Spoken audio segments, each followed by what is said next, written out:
కర్నూలు జిల్లా ఆలూరు నియోజకవర్గంలోని ప్రతి ఇంటికి తిరుగుతూ ముఖ్యమంత్రి చంద్రబాబు నాయుడు ఇచ్చిన మాట తప్పకుండా 3,000 పింఛన్ 4,000 పెంచుతూ ఆలూరు టీడీపీ ఇన్ఛార్జి వీరభద్రగౌడ్ అధ్యక్షతన అవ్వాతాతల కళల్లో ఆనందం చూడాలనే ఉద్దేశంతో పింఛన్ కార్యక్రమాన్ని చేపట్టారు. ఈ కార్యక్రమంలో తెలుగు యువత జిల్లా అధికార ప్రతినిధి సురేంద్ర నాయుడు, టీడీపీ సీనియర్ నాయకులు నారాయణ రెడ్డి, సర్పంచ్ అర్హనాదేవి, బెంగళూరు కిషోర్ తదితరులు పాల్గొన్నారు.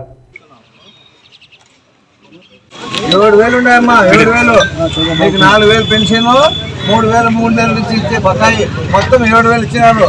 చంద్రబాబు నాయుడు గారు పంపించారు ఇవ్వమని.